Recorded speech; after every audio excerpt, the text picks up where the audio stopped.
বোন সোনামাকে নিয়ে একটা দিন আমাদের বাড়িতে থাকলো। ওই একটা দিন বলতে একটা দিন পুরোটা আর দুটো রাত।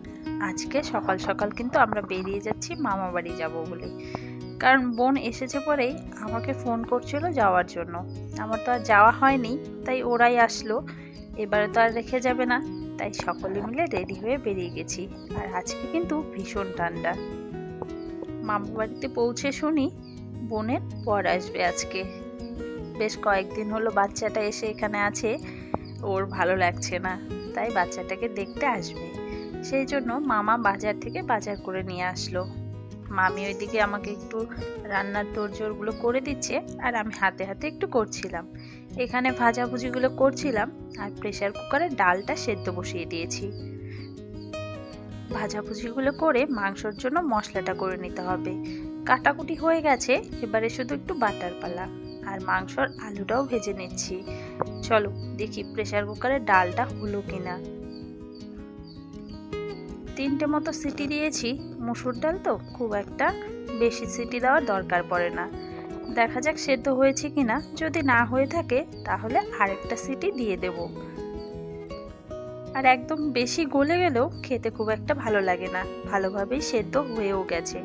এর মধ্যে একটু হলুদ দিয়ে দিই, কারণ ফোড়নের পরে হলুদটা দিলে হলুদের একটা কাঁচা গন্ধ থেকে যায়, আর হলুদটা দিয়ে ফোড়নটা দিলে সেটা কিন্তু আর গন্ধ থাকে না।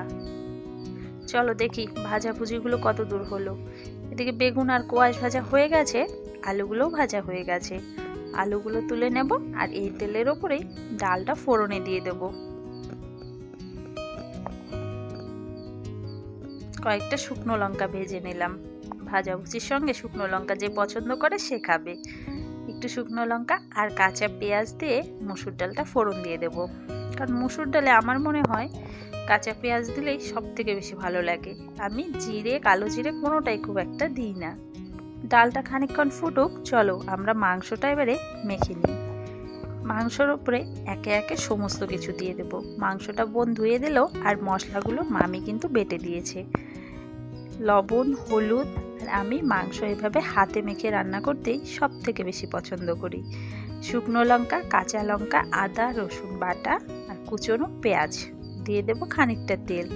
সব কিছু দিয়ে মাংসটা খুব ভালোভাবে মেখে নেব। এটাকে মেখে আধ ঘন্টা সময় মতো রাখলে বেশ ভালো হয়, কিন্তু আজকে আর আমার হাতে সময় নেই, তাই মেখে আমি কিন্তু সাথে সাথেই রান্নাটা করে নেব। খুব ভালোভাবে মাখা হয়ে গেছে। এবার চলো রান্নাটা চাপিয়ে দিই। তেলের ওপরে জিরে আর তেজপাতা দিয়ে কিন্তু মাংসগুলো দিয়ে দিচ্ছি। খাসির মাংসটা রান্না করতে বেশ কিছুক্ষণ সময় লাগে বটে, তবে সময় নিয়ে রান্না করলে খেতেও কিন্তু বেশ ভালো হয়। বেশ কিছুদিন আগে একবার মামা বাড়ি এসেছিলাম, তখন মামা মাংস এনেছিল আর আমি রান্না করেছিলাম। তা খেয়ে বোনের জামাইয়ের আবার ভারী পছন্দ হয়েছে। তারপর থেকেই ও বলে বাড়িতে মাংস নিলেই যে দিদির মতো করে রান্না করো।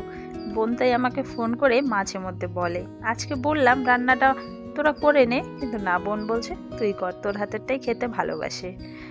যাকে মাংস ওইদিকে কষানো হয়ে গেছে জানো তো, আর হাফ রান্না গ্যাসে করলাম। তারপরে মামি বলল উনুনে আমার ভাত হয়ে গেছে, তুই উনুনে বসিয়ে দে। আর উনুনে রান্না করলে কিন্তু তার স্বাদ এমনিতেও বেড়ে যায়। মাংস ঝোল দিয়ে আধ ঘন্টার মতো জাল করে নিয়েছি। এর উপর এবারে ভেজে রাখা আলুগুলো দিয়ে দিচ্ছি। জানো তো আলুগুলো আগে দিয়ে দিলে আলুগুলো না একদম গলে যায়, আর ঝোলটা একদম আলুতে গাঢ় গাঢ় হয়ে যায়, সেটা খেতে একদম ভালো লাগে না। নামানোর আগে বাটা গরম মশলা দিয়ে দিলাম। ব্যাস রান্নাটা হয়ে গেছে। এবারে কিন্তু রেডিও করে নিয়েছি, সব কিছু রান্নাবান্না কমপ্লিট। এখন ওদেরকে খেতে দিয়ে দিতে হবে আগে, পরে আমরা খাবো। চলো তবে আজকের ভিডিওটা এখানেই শেষ করছি। ভিডিওটা কেমন লাগলো কমেন্টে জানাতে ভুলো না। ভালো লাগলে লাইক করো।